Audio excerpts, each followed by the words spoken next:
I am presenting my screen. Hope you're able to see that. Okay. So yesterday I just gave you an introduction about the distinction between whatever we have studied until now in the subject mechanics of machinery and the concepts that we are going to deal in our new subject dynamics of machinery. Basically, both were parts of theory of machines. Now let's just go through the syllabus of dynamics of machinery. Okay, see, credits ഒക്കെ ഒന്ന് നോക്കുക. 3 credit. ഇനി കഴിഞ്ഞ സെമിസ്റ്ററിൽ ചോദിച്ച പോലെ തന്നെ ഞാൻ ചോദിക്കട്ടെ, how many of you have textbooks for this one? Already textbooks ഉള്ള എത്ര ആൾക്കാരുണ്ട്?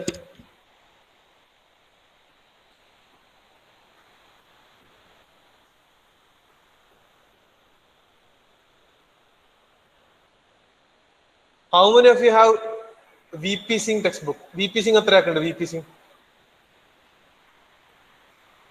ആരെങ്കിലും ഉണ്ടോ? VP Singh ഇല്ല സർ. VP Singh ഇല്ല. Okay. Then who are having RS Kurmi? Yes sir. Anyone having RS Kurmi? Yes sir. Yes sir. Yes sir. Okay.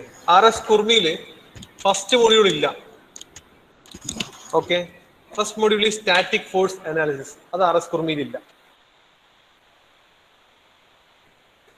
Second module dynamic force analysis which is inertia force analysis ഉണ്ട്, പിന്നെ flywheel analysis ഉണ്ട്, balancing. Actually I am not having the textbook with me right now. Okay, anyway first module ഇല്ല. ബാക്കി ഏതൊക്കെ ഇല്ല എന്നുള്ള I will check it and tell you. Okay, see, VP Singh textbook all the first 4 modules are completely there. 1, 2, 3 and 4 full ആയിട്ട് VP Singh textbook ഉണ്ട്. But 5 and 6 ഇല്ല. 5 and 6 if you are going for VP Singh, see, 5th and 6th module is completely vibration, mechanical vibrations ആണ്.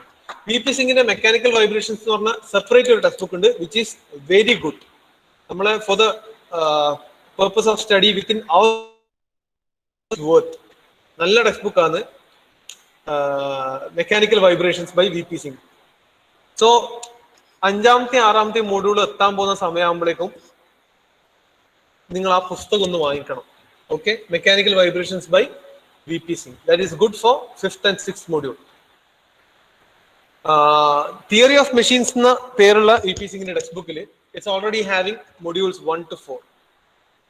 Okay, RS Kurmi, I think apart from module 1, all the other contents are available in RS Kurmi, but that's not that much of a dependable textbook. അത്രത്തോളം depend ചെയ്ത് മുന്നോട്ട് പോകാൻ പറ്റുന്ന textbook അല്ല RS Kurmiന്റെ. Even though vibration analysis ഒക്കെ ഉണ്ടെങ്കിലും it's not that much of a referable textbook. അതുകൊണ്ടാണ് RS Kurmi അത്ര ഞാൻ പറയാതെ. നൗ SS Rattan ഉള്ള എത്ര ആൾക്കാരുണ്ട്? ഓക്കെ, SS Rattanൽ ഇപ്പൊ എന്റെ കയ്യിലില്ല, അതൊന്ന് നോക്കണം. എല്ലാ മോഡ്യൂളും ഉണ്ടെന്ന് തോന്നുന്നു. SS Rattan almost all modules are there. SS Rattan comparatively നല്ല പുസ്തകമാണ്. ഈ ഉള്ളതിൽ നല്ല പുസ്തകം, കാരണം it will be having all the modules 1, 2, 3, 4, 5 and 6. ഇല്ല, നിങ്ങൾ ആരും ചെക്ക് ചെയ്തിട്ടുണ്ടോ? ഓക്കെ, SS Rattan ഇതെല്ലാം ഉണ്ട് എനിക്ക് തോന്നുന്നു. Now, one of the best textbooks that you can use for complete theory of machines, അതായത് മെക്കാനിക്സ് ഓഫ് മെഷീനറി കഴിഞ്ഞു, ഇനി ഡൈനാമിക്സ് ഓഫ് മെഷീനറിയും കംപ്ലീറ്റ് ആയിട്ട് ഏറ്റവും എന്താ പറയാ സ്റ്റാൻഡേർഡ് ആയിട്ട് നമുക്ക് പഠിക്കണമെങ്കിൽ the best book available is ഈ ഞാൻ ഈ മാർക്ക് ചെയ്തതാണ് കണ്ട E. Wilson and P. Sadlerന്റെ kinematics and dynamics of machinery. അതിന്റെ PDFs ആർ അവൈലബിൾ. സാഡ്ലറിന്റെ kinematics and dynamics of machinery, ഈ പുസ്തകം ഞാൻ ഈ മാർക്ക് ചെയ്ത ഈ ബുക്ക്. ഇത് കാണുന്നുണ്ട് എല്ലാവരും? ഈ ബുക്കിന്റെ PDF അവൈലബിൾ ആണ്. Okay, this is one of the best available textbooks. പിന്നെയുള്ള നല്ലൊരു പുസ്തകം എന്ന് പറഞ്ഞാല് ഈ ഷീഗ്ലിന്റെ theory of machines and mechanics of machine. അതായത് കുറച്ചും കൂടി സ്റ്റാൻഡേർഡ് ആണ്. ബട്ട് ഈ സാഡ്ലറിന്റെ പുസ്തകം നിങ്ങൾക്ക് വായിച്ചാൽ മനസ്സിലാവും, ഇത് സ്റ്റാൻഡേർഡ് റെഫറൻസ് ടെക്സ്റ്റ് ആണ്, നിങ്ങൾക്ക് പെട്ടെന്ന് മനസ്സിലാവുകയും ചെയ്യും. Okay, PDFs are available. Now, if you have Ratan, it's good for every module. 1 to 6 modules are there. Ratana cutting കുറച്ചും കൂടി നമുക്കൊരു യൂസർ ഫ്രണ്ട്ലി ആയിട്ട് തോന്നുന്നത് VP Singh ആണ്. VP Singh ആണെങ്കിൽ പക്ഷേ 2 ടെക്സ്റ്റ് ബുക്സ് ആണ്. 1 to 4 modules ഉള്ളത് തിയറി ഓഫ് മെഷീൻസ് എന്ന് പറഞ്ഞ VP Singhന്റെ text. And the PDFs are available in mechanical vibrations എന്ന് പറഞ്ഞ VP Singhന്റെ text. I'll check out if the PDFs are available. If so, I'll let you know. Or else, while we are reaching the 5th and 6th module, try to buy mechanical vibrations by VP Singh. കാരണം ആ 5th and 6th module it is completely mixed up with numericals as well as theory. So രണ്ട് ഭാഗം നല്ല രീതിയിൽ പഠിക്കേണ്ടി വരും. Okay. Now, what does our first module contain about? First 2 modules totally we will be dealing with force analysis. Okay. Force analysis എന്തുകൊണ്ടാണ്, why it is coming in dynamics of machinery, that we have discussed yesterday. We distincted between mechanics of machinery as well as dynamics of machinery from within the basis of Newton's second law. So wherever mass, a body with mass is having a motion, the cause of motion is force, then force and mass and so definitely the case changes itself to dynamic case. So avudana dynamics of machinery എന്നതിന്റെ intent വരുന്നത്. So first 2 modules totally deals with what? Force analysis. And that too force analysis, your syllabus is restricted within machineries, and the machineries are contained within a simple 4-bar mechanism and a simple slider kind mechanism. അതിനുള്ളേ ഉള്ളൂ. We'll if time permits, we'll go through a few complex numericals also involving some quick return motion mechanism. അത് നോക്കാം, സമയം ഉണ്ടെങ്കിൽ അങ്ങനത്തെ ഒരു example നോക്കാം. But largely it is concerned with only what? Simple 4-bar mechanisms as well as simple slider kind mechanisms. When you come to 3rd and 4th module, 3rd module balancing ആണ് major topic. Balancing of mechanisms and machines. And one more topic is included in that, which is flywheel. Flywheel എന്ന് പറഞ്ഞ കണ്ടന്റും കൂടി അതിൽ വെച്ചിട്ടുണ്ട്. 4th module gyroscope and gyroscopic couples ആണ്. Then its effect on different moving bodies. അതാണ് 4th module. ഈ 1 to 6 module comparatively simple ആയിട്ട് നിങ്ങൾക്ക് തോന്നാൻ പോകുന്ന module 4th module ആണ്. Again, 4th module is mixed up with theory plus numerical, but എല്ലാ numerical straight forward ആയിട്ട് numerical. If you know the theory which involves a few derivations, if you know that perfectly, you can directly attempt the numericals. കഴിഞ്ഞ mechanics of machinery നമ്മൾ gears നോക്കിയത് ഓർമ്മയുണ്ടാ? ഗിയേഴ്സിന്റെ നമ്മളെ length of path of contact ratio, അതുപോലെ minimum number of teeth required to avoid interference, അങ്ങനത്തെ കുറച്ച് derivations ഉണ്ടായിരുന്നു. If you are comfortable with the derivations, if you know a bit about those derivations thoroughly, you could attempt those numericals. അല്ലെ, നിങ്ങൾക്ക് ഓർമ്മയില്ലത്? ഓർമ്മയില്ല അല്ലേ? So ആ derivations അറിയെങ്കിൽ അതിന്റെ direct application ആണ് numericals. Similarly 4th മോഡ്യൂളിലും few theory concepts involving derivations are there. If you understand them perfectly, you can directly do the numericals. Twisted ആയിട്ടുള്ള numerical ഒന്നുമില്ല, direct 10 mark കിട്ടും. സിമ്പിൾ ആണ് 4th module. When we come to 5th and 6th module, it's a bit large. It deals totally with vibrations. Vibrations-il കുറച്ച് തറവായിട്ട് നമ്മൾ concept മനസ്സിലാക്കാറുണ്ട്. ആ concept മനസ്സിലാക്കിയാൽ മാത്രമേ അതിന്റെ കുറച്ച് തിയററ്റിക്കൽ ഡെറിവേഷൻസും തിയററ്റിക്കൽ ഡിസ്ക്രിപ്ഷൻസും ഉണ്ട്, അത് പഠിക്കാൻ പറ്റും കൺസെപ്റ്റ് മനസ്സിലായാൽ. Because you will have to deal with single degree of freedom systems, 2 degree of freedom systems, then multi degree of freedom systems. Okay, 1 degree system, 2 degree system, ഇതൊക്കെ നമ്മൾ നിങ്ങൾ മുന്നേ ഡിഫറൻഷ്യൽ ഇക്വേഷൻസ് ഒക്കെ പഠിക്കുമ്പോൾ പഠിച്ചിട്ടുണ്ടാവണം. 5th and 6th modules completely involves differential equation. Differential equation use ചെയ്തിട്ടാണ് നമ്മൾ എല്ലാ vibrating സിസ്റ്റത്തിന്റെയും ഗവേണിംഗ് ഇക്വേഷൻസും അതിന്റെ സൊല്യൂഷൻസും കണ്ടുപിടിക്കുന്നത്. Now, apart from a few derivations, a few numericals, കുറച്ച് കോർ തിയറി ക്വസ്റ്റ്യൻസും കൂടി 5th and 6th മൊഡ്യൂളിൽ പഠിക്കാനുണ്ട്, എസ്പെഷ്യലി 6th മൊഡ്യൂളിൽ. ഫോർ എക്സാമ്പിൾ 6th മൊഡ്യൂളിൽ നിങ്ങൾ സ്ക്രീൻ പ്രസന്റ് ചെയ്ത് vibration control, vibration isolation, vibration absorbers എല്ലാം കാണുന്നുണ്ട്. അതൊക്കെ പക്ക തിയറിയാണ്, കംപ്ലീറ്റ് തിയറിയാണ് അതിൽ വരുന്നത്. സിമിലർലി 6th മൊഡ്യൂളിൽ തന്നെയുള്ള vibration measurement, accelerometer, seismometer, vibration exciters, those are also core theory.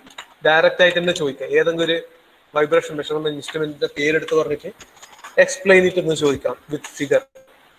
Okay, so few core theory topics are also there. As we had studied mechanics of machinery, idum involves thorough physical concepts. Physics related concepts ഒരുപാട് ഇതിൽ involve ചെയ്യുന്നുണ്ട്. So have to study the concepts perfectly. അങ്ങനെ ആയാൽ മാത്രമേ നമുക്ക് ഇത് successful ആയിട്ട് complete ചെയ്യാൻ പറ്റൂ. കൺസെപ്റ്റും കാര്യങ്ങളൊക്കെ ഞാൻ പറഞ്ഞു തരും. What you have to do is only thing you have to regularly attend the classes. Classes കൃത്യമായി അറ്റൻഡ് ചെയ്യുക, പരമാവധി ആബ്സെന്റ് ആവാതെ നോക്കുക. ഓക്കെ, ഇറഗുലർ ആയിട്ടുള്ള അറ്റൻഡൻസ് വരുത്താതിരിക്കുക. അപ്പോഴാണ് കൺസെപ്റ്റ്സിൽ ഫുള്ള് കൺഫ്യൂഷൻസ് വരിക. ഓക്കെ, തരുന്ന ന്യൂമറിക്കൽസ് നന്നായി മനസ്സിലാക്കുക. In addition to that I will be giving you numericals for you to do it from your home, അല്ലെങ്കിൽ ലീവ് ദിവസങ്ങൾ ചെയ്യാനൊക്കെ ഞാൻ ന്യൂമറിക്കൽസ് തരും. അത് കൃത്യമായി ചെയ്യുക. ഞാൻ ഓൾറെഡി ഇപ്പോൾ സ്റ്റാർട്ടിങ്ങിൽ പറയാം, കഴിഞ്ഞ സെമിസ്റ്ററിൽ while you are coming for contact classes ആണ് ഞാൻ നിങ്ങളുടെ ഭീകരാവസ്ഥ മനസ്സിലാക്കിയത് നോട്ട്സിന്റെ കാര്യത്തിൽ. ഒരു കോളേജ് നോട്ട്ബുക്ക് അൺറൂൾഡ്, എല്ലാരും കേൾക്കുന്നുണ്ടോ പറയുന്നത്? ഇനി ഞാൻ പറഞ്ഞിട്ടില്ല, ഞാൻ കേട്ടിട്ടില്ല എന്ന് ആരും പറയരുത്. ഇന്ന് 30ാം തീയതിയത്തെ ക്ലാസ്സിൽ ഞാൻ ഇത് പറയുന്നുണ്ട്. ഒരു അൺറൂൾഡ് കോളേജ് നോട്ട്ബുക്ക് അല്ലെങ്കിൽ ലോങ് നോട്ട്ബുക്ക് ഡൈനാമിക്സ് ഓഫ് മെഷീനറിക്ക് കീപ്പ് ചെയ്യാം. കാരണം വലിയ നോട്ട്ബുക്ക് വേണം. First 2 module involves again graphical analysis. Force analysis നമ്മൾ ചെയ്യാൻ പോകുന്ന ഗ്രാഫിക്കൽ മെത്തേഡ്സിലൂടെയാണ്. സോ നിങ്ങൾക്ക് ഇവിടെ നമ്മൾ നേരത്തെ മെക്കാനിക്സ് ഓഫ് മെഷീനറി ചെയ്ത പോലെ തന്നെ വെക്ടർ ഡയഗ്രാംസ് വരക്കേണ്ടി വരും. ഓക്കെ, സോ ആദ്യം കോൺഫിഗറേഷൻ ഡയഗ്രാം വരക്കേണ്ടി വരും. അതുമായി റിലേറ്റ് ചെയ്ത് ഫോഴ്സ് വെക്ടേഴ്സ്, പിന്നെ നമ്മൾ അതിൽ മുഴുവൻ വരച്ചത് ഡിസ്പ്ലേസ്മെന്റ് ആക്സിലറേഷൻ വെക്ടേഴ്സ് ആണെങ്കിൽ ഇവിടെ ഫോഴ്സ് വെക്ടേഴ്സ് വരക്കേണ്ടി വരും.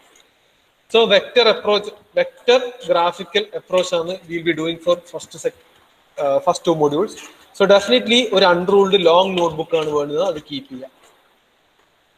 ഓക്കെ, വെറുതെ കുറെ കടലാസുകളിൽ എഴുതി വെക്കരുത്. കാരണം അതൊന്നും നിങ്ങൾക്ക് എക്സാമിന്റെ സമയത്ത് ഉപകരിക്കൂല. കാരണം അതൊന്നും നോക്കി പഠിക്കാനേ നിങ്ങൾക്ക് തോന്നില്ല. ഒന്നാമത്തെ കാര്യം, കുറെ കടലാസുകളിലാണ് നമ്മൾ ഓരോ ദിവസം എഴുതി വെക്കുന്നത്. നിങ്ങൾക്ക് അത് അവസാനത്തേക്ക് നോക്കി പഠിക്കാൻ ഒട്ടും താല്പര്യം ഉണ്ടാവില്ല. ഒരു നോട്ട്ബുക്ക് തന്നെ എഴുതുക. കാരണം നോട്ട്ബുക്ക് ആയാലും അത് കോമ്പാക്ട് ആയിരിക്കും, ഹാൻഡി ആയിരിക്കും. അത് നിങ്ങൾക്ക് എക്സാമിനേഷൻ ഉപകരിക്കും. നിങ്ങൾക്ക് അത് പിന്നീട് എക്സാമിന് പ്രിപ്പയർ ചെയ്യുന്ന സമയത്ത് മറിച്ച് നോക്കാൻ ഒരു തോന്നലുണ്ടാവും. കുറെ പേപ്പറിൽ മാത്രമാണ് എഴുതി വെച്ചിട്ടെങ്കിൽ അത് നിങ്ങൾക്ക് ഒരിക്കലും തോന്നില്ല. It's A mental fact. ഒരുപാട് പുസ്തകങ്ങൾ എഴുതാൻ നിൽക്കരുത്. ഒരു പുസ്തകം ഡൈനാമിക്സ് ഓഫ് മെഷീനറിക്ക് മാത്രമായിട്ട് വെക്കുക. ആ പുസ്തകത്തിന്റെ ബാക്ക് സൈഡിൽ വേറെ സബ്ജക്റ്റുകൾ എഴുതാതിരിക്കുക. Have you understood? ഞാൻ പറയുന്ന കാര്യങ്ങൾ മനസ്സിലാവുന്നുണ്ടോ? രണ്ടാമത് എനിക്ക് വേണ്ടുന്ന കാര്യം, കൃത്യമായിട്ടുള്ള ഒരു ടെക്സ്റ്റ് ബുക്ക് നിങ്ങളുടെ കയ്യിൽ തുടക്കം മുതലേ ഉണ്ടാവണം. അവസാന കാലത്ത് നിങ്ങളുടെ ടെക്സ്റ്റ് ബുക്കോ എയർവാക്ക് പബ്ലിക്കേഷൻസോ അതൊക്കെ അവസാന കാലത്തേക്ക് മാത്രം മാറ്റി വെച്ചുകൊണ്ട് ഇതൊന്നും സംഭവിക്കാൻ പോകുന്നില്ല. നല്ലതായിട്ടൊന്നും സംഭവിക്കൂല. സെമിസ്റ്ററിന്റെ തുടക്കത്തിൽ തന്നെ ഒരു റെഫറൻസ് ടെക്സ്റ്റ് ബുക്ക് കയ്യിൽ ഉണ്ടാവണം. ഇപ്പോഴും ഞാൻ പറയുന്നത്, ഇനിയും റെഫറൻസ് ടെക്സ്റ്റ് ബുക്കുകൾ കയ്യിലില്ലാത്തവർ വേഗം തന്നെ വാങ്ങുക. ഒരു വിത്തിൻ 1 വീക്കിനുള്ളിൽ അത് വരുത്തുക. ഒന്നിക്കൽ അത് ഓൺലൈനായിട്ട് ഓർഡർ ചെയ്യുക, അല്ലെങ്കിൽ ബുക്ക് ഷോപ്പിൽ എവിടെയാണോ ബുക്ക് ഷോപ്പിൽ കിട്ടുന്നത് അവിടെ പോയി വാങ്ങിക്കുക. PDF ഉണ്ട്, PDF ഡൗൺലോഡ് ചെയ്തിട്ട് മാത്രം കയ്യിൽ വെക്കരുത്.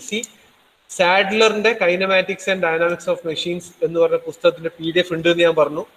സോ ആ PDF മാത്രം ഡൗൺലോഡ് ചെയ്തിട്ട് അത് വെച്ച് പഠിക്കാന്ന് വിചാരിച്ചിരിക്കുന്നവരെ കൊണ്ട് കാര്യമില്ല. കാരണം വെച്ചാൽ അത് ഫോറിൻ ഓതർ ടെക്സ്റ്റ് ബുക്ക് ആണ്. നമ്മൾ വിചാരിച്ച അത്രയും കംഫർട്ട് ലെവലിൽ പെട്ടെന്ന് നമുക്ക് മനസ്സിലാക്കി എടുക്കാൻ പറ്റില്ല. നല്ല കറക്റ്റായിട്ട് ആ ടെക്സ്റ്റ് ബുക്ക് ഫോളോ ചെയ്തുകൊണ്ടിരുന്നാൽ മാത്രമേ, ഇടക്കിടക്ക് അത് വായിച്ചുകൊണ്ടിരുന്നാൽ മാത്രമേ നമുക്ക് അവരെ ലാംഗ്വേജുമായിട്ടും അവരെ ഇല്ലസ്ട്രേഷൻസുമായിട്ടും നമുക്കൊരു പൊരുത്തപ്പെടാൻ പറ്റും, പരിചയപ്പെടാൻ പറ്റും. അതുകൊണ്ട് ആ PDF ഉണ്ട് വെച്ചിട്ട് ആ PDF ഡൗൺലോഡ് ചെയ്തിട്ട് ഞാൻ പഠിച്ചോളാം എന്നുള്ള ചിന്തയിൽ ആരും ഇരിക്കണ്ട. PDF നിങ്ങളെ കയ്യിൽ വെക്കുക. കാരണം അത് സ്റ്റാൻഡേർഡ് റെഫറൻസ് ടെക്സ്റ്റ് ആണ്. ഏതൊരു ടോപ്പിക്കിനെ പറ്റി നിങ്ങൾക്ക് രണ്ടാമതൊരു റെഫറൻസ് നടത്തണമെങ്കിൽ, കൺഫ്യൂഷൻ, സംശയം വരുന്നുണ്ടെങ്കിൽ ആ ടെക്സ്റ്റ് ബുക്ക് റെഫർ ചെയ്യാം. ബട്ട് നിങ്ങളെ കയ്യിൽ ഹാർഡ് കോപ്പി ആയിട്ട് ഒരു ടെക്സ്റ്റ് ബുക്ക്, അത് ഫിഷിംഗിന്റെ ഒരു ടെക്സ്റ്റ് ബുക്ക് നിങ്ങളെ കയ്യിൽ ഉണ്ടാവണം. Understood? Yes sir. Okay, fine. ഇനി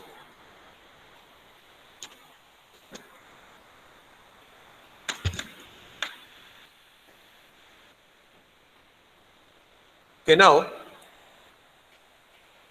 let us get into the technical topics. Okay, now tell me, what is the significance of force analysis in a mechanism? നമ്മൾ എന്തിനാ ഫോഴ്സ് അനാലിസിസ് പഠിക്കുന്നത്, അല്ലെങ്കിൽ ഫോഴ്സ് അനാലിസിസ് ചെയ്യുന്നത് എന്തിനാ? What might be the requirement for doing force analysis for different parts within a machinery? Can anyone please? ആർക്കെങ്കിലും ഒന്ന് പറയാൻ പറ്റുമോ? If you look at the board, I have written force analysis and branched into two sections. One is static force analysis, the second one is dynamic force analysis.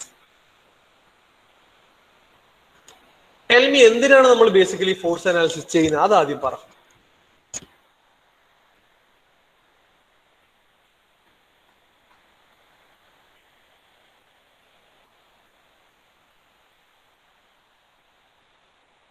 Anyone?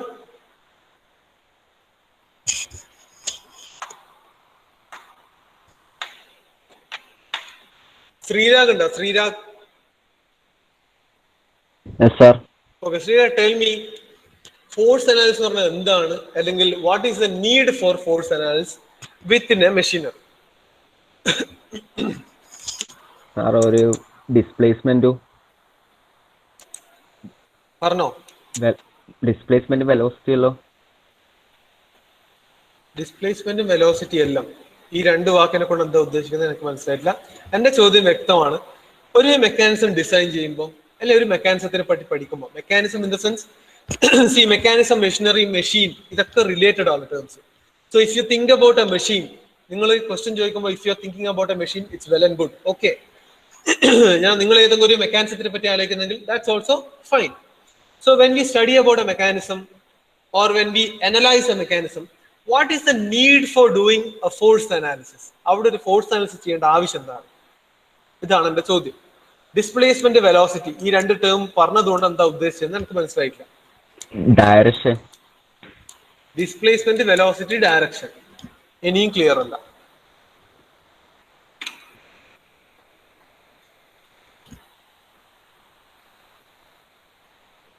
Yadul Harish അവിടെ ഉണ്ടോ? Yes sir. Okay, tell me Yadul, എന്തിനാണ് നമ്മളൊരു മെഷീനറിയിൽ force analysis നടത്തുന്നത്? ഒരു current സ്റ്റേറ്റിനെ ഇക്വിലിബ്രിയത്തിലാക്കാൻ വേണ്ടിയിട്ട്. തെറ്റ്. Current സ്റ്റേറ്റിന് equilibrium ഒന്നും മനസ്സിലായില്ല.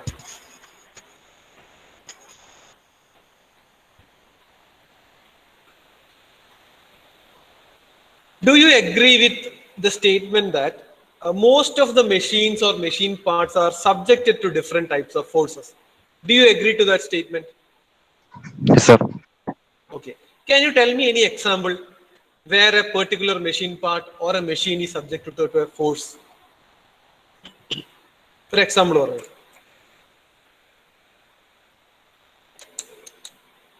Clint. Clint and Dada.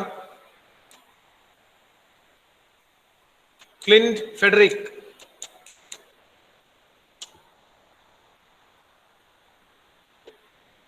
ക്ലിന്റെ ഒന്ന് മൈക്കോൺ ആക്കുവാ. ക്ലിന്റെ ഞാനൊരു സ്റ്റേറ്റ്മെന്റ് പറയാം. എല്ലാ മെഷീൻസും അല്ലെങ്കിൽ മെഷീൻ പാർട്സും some way or the other forces will be, I mean the parts will be subjected to forces. ശരിയാണോ തെറ്റാണോ?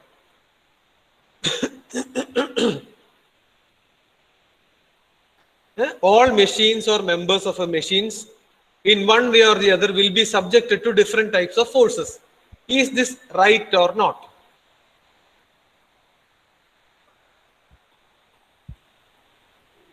ക്ലിന്റെ ആ ശരിയല്ലേ?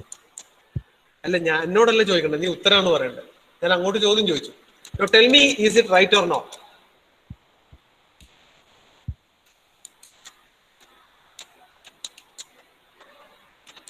ഞാൻ ആ ചോദ്യം മലയാളത്തിൽ പറയാം. ഒരു രീതിയിൽ അല്ലെങ്കിൽ മറ്റൊരു രീതിയിൽ ഏതെങ്കിലും വരും. ശരിയാണോ തെറ്റാണോ? സർ വോയിസ് കട്ടായിട്ട് കേട്ടിട്ടില്ല. എടാ, എല്ലാ മെഷീൻസിലും machine പാർട്സിലും in one way or the other will they be subjected to different forces?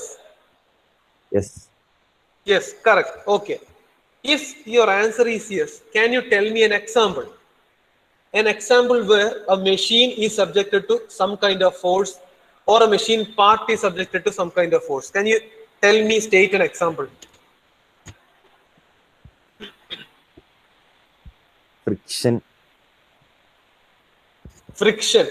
Friction എന്നത് ഒരു ടേം ആണ്. അതെങ്ങനെയാണ് ഒരു ബോഡിയിൽ ഫോഴ്സ്, അല്ലെങ്കിൽ അതിന്റെ ഒരു എക്സാമ്പിൾ ആയിട്ട് നീ പറയാൻ കാരണം എന്താന്നുള്ള പറ.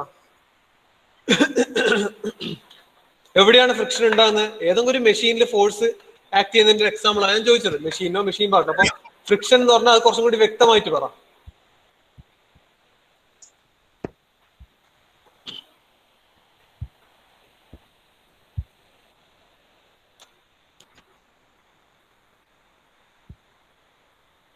ഒരു ലേശം വ്യക്തമായിട്ട് പറഞ്ഞാൽ മതി.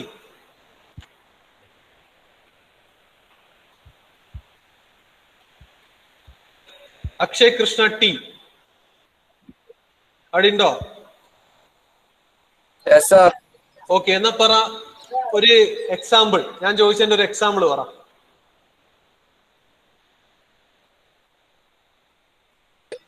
ഒരു മൂവിംഗ് കാർ. Moving car.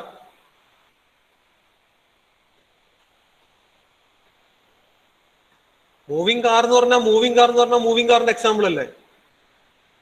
എന്താണ് പറയുന്നതല്ല, വ്യക്തമായിട്ട് പറ. അതിലിപ്പോ എല്ലാ തരത്തിലുള്ള ഫോഴ്സ്, എല്ലാ തരത്തിലും എന്ന് പറഞ്ഞാൽ നീ ഏതെങ്കിലും ഒരു തരത്തിലുള്ള ഫോഴ്സിനെ പറ്റി പറ.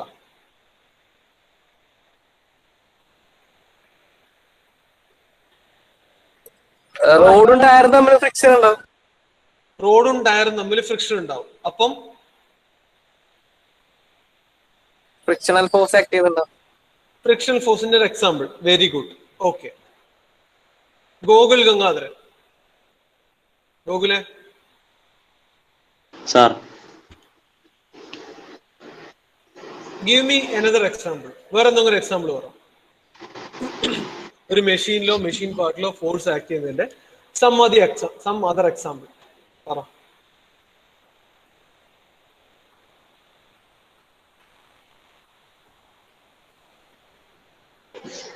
ലേത്തില് ടൂൾ വർക്ക് ഇന്റർഫറൻസ്. എവിടെ? ലേത്തിൽ ഇന്റർഫറൻസ് എന്നാന്ന് പറഞ്ഞിട്ടുണ്ടെങ്കിൽ എനിക്കൊന്നും മനസ്സിലായില്ല. എന്താ നീ ഉദ്ദേശിച്ചത്? ലേത്തിൽ ടൂൾ വർക്ക് ഇന്റർഫേസ് ഇല്ലേ? ലേത്തിൽ ടൂൾ വർക്ക് ഇന്റർഫേസ്. ടൂളും വർക്ക് പീസും തമ്മിൽ ഇന്റർഫേസ് ആണ് ഉദ്ദേശിച്ചത്. അവിടെ ഒരു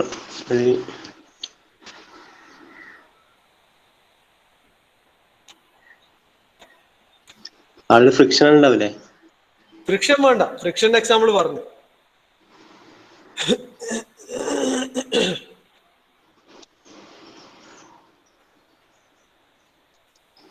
ഒരു IC എഞ്ചിൻ ആലോചിച്ച് നോക്കട്ടെ എല്ലാവരും. ഒരു സിമ്പിൾ ഇന്റേണൽ കമ്പഷൻ എഞ്ചിൻ ആലോചിച്ച് നോക്കുക.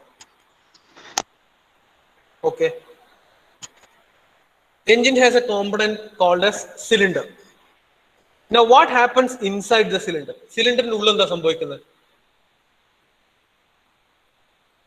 കംപ്രഷൻ.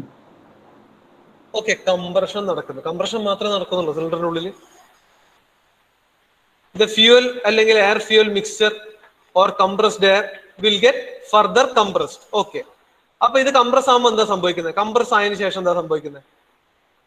ഫ്യൂൽ ഇഗ്നൈറ്റ് ചെയ്യും, അത് എക്സ്പാൻഡ് ചെയ്യും. ഫ്യൂൽ ഇഗ്നൈറ്റ് ചെയ്യും, ഫ്യൂൽ എക്സ്പാൻഡ് ചെയ്യും, ഗ്യാസസ് എക്സ്പാൻഡ് ചെയ്യും. അപ്പം ഫ്യൂൽ അല്ല എക്സ്പാൻഡ് ചെയ്യുന്നത്, burned gases. Yes, that means combustion of fuel generates pressure, അല്ലേ? releases energy and generates pressure. ആ ഡെവലപ്പ് ചെയ്യുന്ന പ്രഷർ എന്ത് ചെയ്യും? will be pushing the piston from the TDC to the BDC. അല്ലേ? So definitely ഒരു സിലിണ്ടറിനുള്ളിൽ due to the combustion of fuels അവിടെ force exert ചെയ്യപ്പെടുന്നില്ലേ? That's an example. ഒരു മെഷീൻ പാർട്ടില് ഫോഴ്സ് സബ്ജക്റ്റഡ് ടു ഫോഴ്സ് എന്നതിന്റെ എക്സാമ്പിൾ അല്ലേ അത്? ഓക്കെ, വണ്ടിയുടെ സസ്പെൻഷൻ എടുക്കുക. ഈ സസ്പെൻഷന്റെ മേലെ എപ്പോഴും സ്പ്രിംഗ് ഉണ്ടാവില്ലേ? ഇല്ലേ? സ്പ്രിംഗ് ഉള്ളിടത്തെല്ലാം സ്പ്രിംഗ് ഫോഴ്സ് ഉണ്ടാവില്ലേ? That is another example. അല്ലേ? Yes, sir.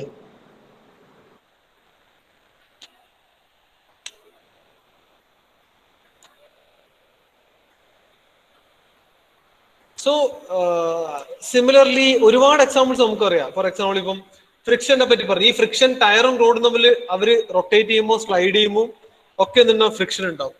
As well as നമ്മൾ ഓരോ നട്ടും ബോൾട്ട്, ഒരു മെഷീൻ കോമ്പണന്റിൽ ഇടുന്ന നട്ടും ബോൾട്ടും ഒക്കെ തമ്മിൽ അവർ ടേണിംഗ് പേസ് ആയിരിക്കും. അതുപോലെ different machine components will be having sliding pairs ഉണ്ടാവും, ടേണിംഗ് പേസ് ഉണ്ടാവും.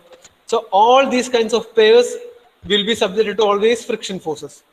പിന്നെ എവിടെയെങ്കിലും ചേഞ്ച് ഇൻ ടെമ്പറേച്ചർ ഉണ്ടാകുന്ന സമയത്ത് നേരത്തെ പറഞ്ഞ എക്സാമ്പിൾ, ഒരു IC എഞ്ചിന്റെ സിലിണ്ടറിനുള്ളിൽ ഫ്യൂവൽ കമ്പോസ്റ്റ് ചെയ്യും. സോ അവിടെ ഫിസിക്കൽ ഫോഴ്സും ഉണ്ടാവും. സിമിലർലി ചേഞ്ച് ഇൻ ടെമ്പറേച്ചർ കൊണ്ട് thermal forces also will be എക്സെർട്ടഡ്.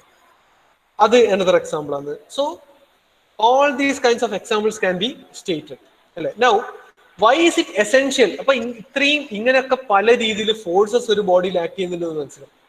ഇനി ഈ ഫോഴ്സസിനെ പറ്റിയൊക്കെ നമ്മൾ മനസ്സിലാക്കണം എന്നത് എങ്ങനെയാണ് എസെൻഷ്യൽ ആയി മാറുന്നത്?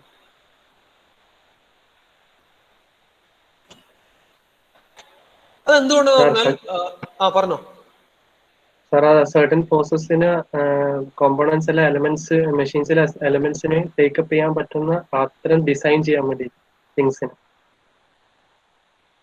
ഫോഴ്സസിനെ വിത്ത്സ്റ്റാൻഡ് ചെയ്യാം. Very good. ഒരു രീതിയിൽ ആൻസർ കറക്റ്റ് ആണ്. ബേസിക്കലി ഫോഴ്സ് അനാലിസിസ് നടത്തുന്നത് ഫോർ ഡിസൈനിങ് പർപ്പസ് ആണ്, four designing A component, four designing A machine element. കാരണം ഈ ഡിസൈനിൽ ഏറ്റവും ഈ ഫോഴ്സ് അനാലിസിസിൽ ഏറ്റവും ഇമ്പാക്ട് ഉണ്ടാകുന്നത് size of the machine component അല്ലെങ്കിൽ മെഷീനാണ്.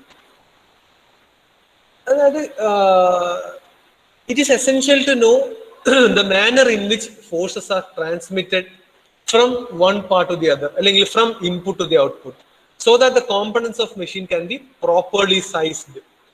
എന്തിനാണ് ഇങ്ങനെ properly sized ആണ്? In order to withstand the stresses that may be of different kinds of stresses, any kind of stresses, അതിനൊക്കെ withstand ചെയ്യാൻ വേണ്ടിയിട്ട് which are being developed within the machine component or machine element, these things should be properly sized. അല്ലേ?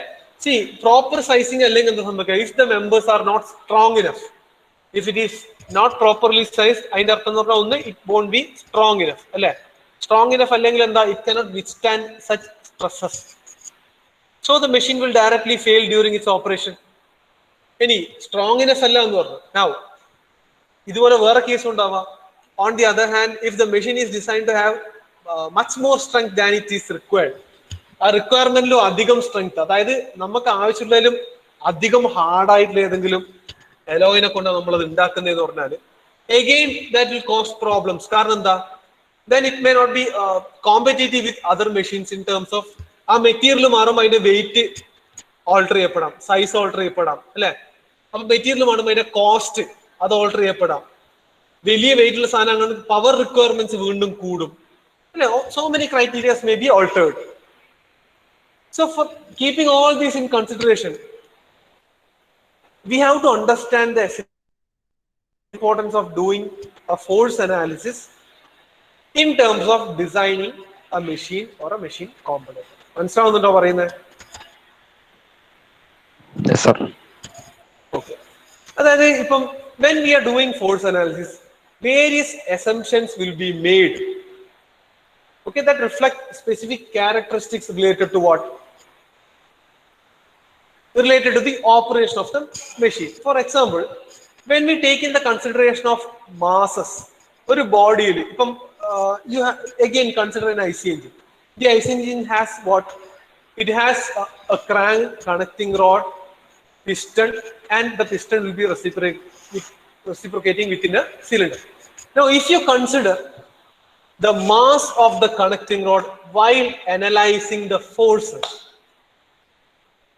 then inertia forces will also have to be considered. കാരണം എന്താ, ഒരു സ്ഥലത്ത് mass വരുമ്പോൾ definitely അവിടെ ഫോഴ്സും കൂടി ഉണ്ടാകുമ്പോൾ അവിടെ ഉണ്ടാകുന്ന സാധനം ഇനേർഷ്യ ഫോഴ്സ് ആണ് അല്ലേ? സോ മാസിനനുസരിച്ച് when the acceleration changes, what happens to the inertia force? It also keeps on changing. അല്ലേ? ഞാൻ പറയുന്നത് മനസ്സിലാകുന്നുണ്ടോ? Okay. So ഒരു ബോഡിയുടെ മാസ് കൺസിഡർ ചെയ്താൽ ഡെഫിനറ്റ്ലി മൂവിംഗ് പാർട്സ് ആണ് അല്ലേ? സോ ഡെഫിനറ്റ്ലി അവിടെ എന്തുണ്ടാവും? ഫോഴ്സസ് ഉണ്ടാവും, ഇനേർഷ്യ ഫോഴ്സസ് ഉണ്ടാവും. Now, when the motion or the velocity changes with respect to time, it starts accelerating. That means accelerating masses are. Accelerating masses will ഉണ്ടാകുന്ന inertia forces will be continuously changing. ഈ ഒരു nature of ഫോഴ്സിനെയാണ് നമ്മൾ dynamic forces എന്ന് പറയുന്നത്. മനസ്സിലാവുന്നുണ്ടോ? All machines have mass, and if parts of a machine are accelerating, inertia forces will be associated with this particular motion. So definitely inertia forces avade endalum undavum. So when these inertia forces keeps on changing, that particular condition is termed as dynamic condition. മനസ്സിലാവുന്നുണ്ടോ പറയുന്നത്? അതാണ് ബോർഡിൽ എഴുതിയ force അനാലിസിസിലെ ഒരു distinction, dynamic force analysis. So dynamic force analysis പറഞ്ഞാൽ definitely there should be accelerating masses with regards to which inertia forces are developed. And the change in all these things with respect to time, what distinguishes the case as a dynamic case of force analysis. മനസ്സിലാവുന്നുണ്ടോ? അതാണ് force അനാലിസിസിലെ ഒരു case. Now, if the magnitudes of these inertial forces are small, okay, compared to or small relative to the externally applied loads, then these inertia forces can be neglected while doing the force analysis. മനസ്സിലാവുന്നുണ്ടോ പറയുന്നത്?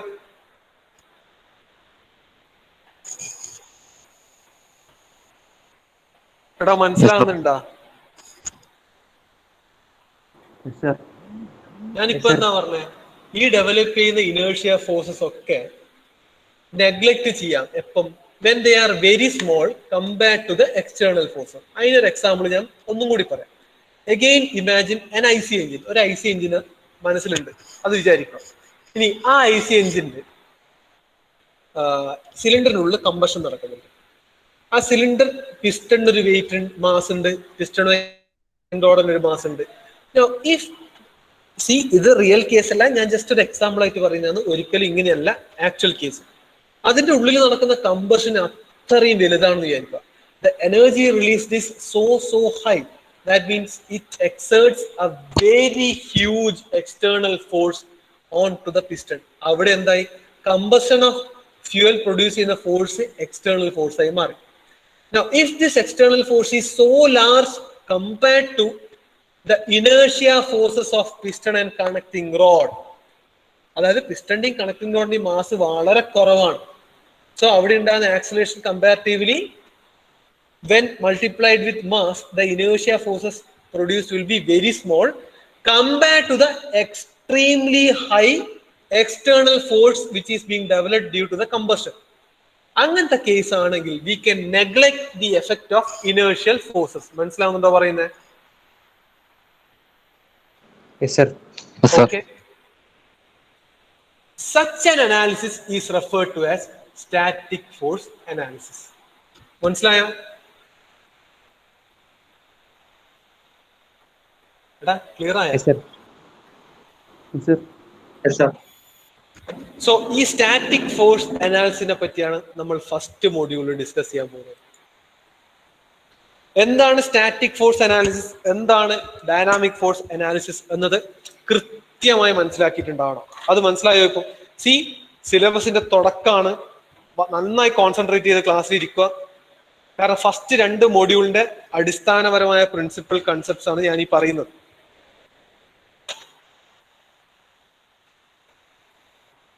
Static force അനാലിസിനെ പറ്റിയാണ് നമ്മൾ ആദ്യം പഠിക്കാൻ പോകുന്നത്. So എന്താണ് force analysis നമ്മൾ അതിന് മുന്നോടിയായിട്ട് മനസ്സിലാക്കണം. ആ ഫോഴ്സ് അനാലിസിസ് ബേസിക്കലി എത്ര കാറ്റഗറൈസേഷനിൽ എത്ര ടൈപ്പിലുണ്ട് എന്നുള്ളതൊന്ന് മനസ്സിലാക്കുക. അത് ആക്ച്വലി ടൈപ്പ് എന്നുള്ളതല്ല ബേസിക്കലി. കാരണം ടൈപ്പിനെ പറ്റി പറഞ്ഞാല് എല്ലാ റിയൽ കേസിലും analysis will be always dynamic. Static എന്നുള്ളൊരു കണ്ടീഷൻ വരുന്നേ ഇല്ല. കാരണം എന്തുകൊണ്ടാ? എല്ലാ കേസിലും ഫോഴ്സ് അനാലിസിസ് എന്ന് പറഞ്ഞാൽ ഡൈനാമിക് ആയിരിക്കും, ഒരിക്കലും സ്റ്റാറ്റിക് ആവില്ല. എന്തുകൊണ്ട് അങ്ങനെ പറയാൻ കാരണം? ഞാൻ അങ്ങനെ പറയാൻ കാരണം എന്താ? ഓൾവേസ് ഫോഴ്സ് അനാലിസിസ് റിയൽ ടൈമിൽ ഡൈനാമിക് ഫോഴ്സ് അനാലിസിസ് ആയിരിക്കും, ഒരിക്കലും സ്റ്റാറ്റിക് ഫോഴ്സ് അനാലിസിസ് അല്ല. എന്തുകൊണ്ട് അങ്ങനെ പറയാൻ കാരണം?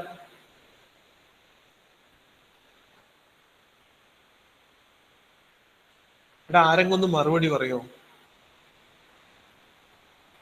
Effect of mass is taken into consideration. Definitely effect of mass is taken into consideration എന്നുള്ളതല്ല. നമ്മൾ എവിടെ ഫോഴ്സ് അനാലിസിസ് ചെയ്താലും അവിടെയുള്ള എല്ലാ ബോഡിക്കും മാസ് ഉണ്ടാവും അല്ലെ. മാസ്ലെസ് ആയ ഒരു ബോഡിനെ പറ്റി നമ്മൾ റിയൽ ടൈമിൽ പഠിക്കുന്നുണ്ടോ? ഇല്ല സർ. നമ്മൾ കൺസിഡർ ചെയ്യുന്ന എല്ലാ ബോഡിക്കും മാസ് ഇല്ലേ? സോ മാസ് എവിടെയുണ്ടോ ആ ബോഡി മൂവ് ചെയ്യുന്നുണ്ടെങ്കിൽ അവിടെ മൊമെന്റം വരും അല്ലേ? ഈ മൊമെന്റത്തിലെ ചേഞ്ച് വരുമ്പോഴാണ് എന്ത് സംഭവിക്കുന്നത്? ഇത് MA ആയി മാറുന്നത് അല്ലേ? ഇതാണ് എഫ്.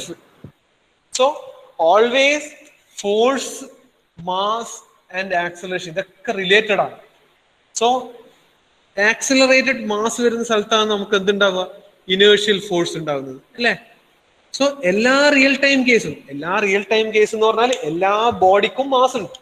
സോ എല്ലാ ബോഡിക്കും മാസ് ഉണ്ടെങ്കിൽ അവിടെ എപ്പോഴും ഉണ്ടാവേണ്ടത് എന്താ? ഇനേർഷ്യൽ ഫോഴ്സ് ആണ്. So all together in generalization whichever force analysis we do, that is basically dynamic force analysis. ഒരിക്കലും സ്റ്റാറ്റിക് അല്ല. സ്റ്റാറ്റിക് ഫോഴ്സ് അനാലിസിസ് ഒരു ബ്രാഞ്ച് പിന്നെ രണ്ടാമത് ഉണ്ടാകുന്നത് ഫോർ പ്യുവർ എഡ്യൂക്കേഷണൽ പർപ്പസ് അല്ലെങ്കിൽ പ്യുവർ അണ്ടർസ്റ്റാൻഡിങ് പർപ്പസിനാണ്. ഡൈനാമിക് ഫോഴ്സ് അനാലിസിസ് ഒരുപാട് കോംപ്ലക്സ് ആയിരിക്കും. കാരണം പല രീതിയിലുള്ള എക്സ്റ്റേണൽ ഫോഴ്സസ്, ഇന്റേണൽ ഫോഴ്സസ് ഒക്കെ ഒരു ബോഡിയിൽ ആക്ട് ചെയ്യുന്നുണ്ടാവും. അതിനൊക്കെ നമ്മൾ ബൗണ്ടറി കണ്ടീഷൻസ് വെച്ച് റെസ്ട്രിക്ട് ചെയ്തുകൊണ്ടാണ് നമ്മൾ ബേസിക്കലി ഡൈനാമിക് ഫോഴ്സ് അനാലിസിസ് ചെയ്യുന്നത്. ബട്ട് ഈവൻ ദോ നമ്മൾ കണ്ടീഷൻസ് വെച്ച് റെസ്ട്രിക്ട് ചെയ്യുന്നുണ്ടെങ്കിലും ജനറലി ഡൈനാമിക് ഫോഴ്സ് അനാലിസിസ് പറഞ്ഞാൽ കോംപ്ലക്സ് ആയിട്ടുള്ള കാര്യമാണ്. സോ അതിനെ മോർ സിംപ്ലിഫൈഡ് ആയിട്ട് നമുക്ക് കൺസെപ്റ്റ് ഒരുപാട് മനസ്സിലാക്കാൻ വേണ്ടിയിട്ടാണ് നമ്മൾ എന്ത് ചെയ്യുന്നത്? സ്റ്റാറ്റിക് ഫോഴ്സ് അനാലിസിസ് എന്ന കൺസെപ്റ്റ് കൊണ്ടുവരുന്നത്.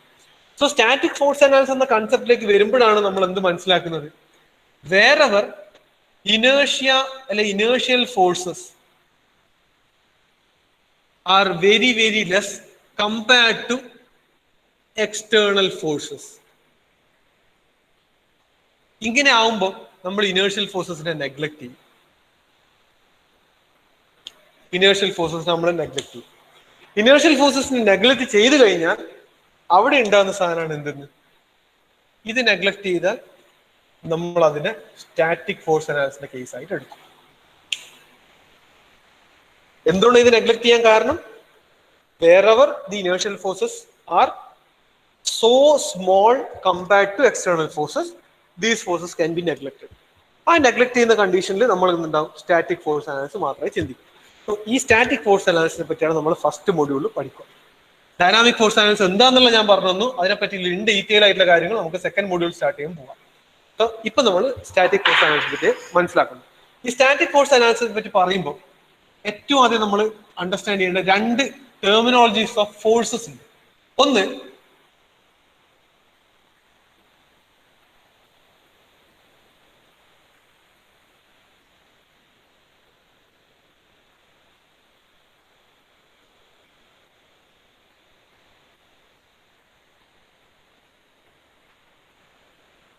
Applied forces and constrained forces.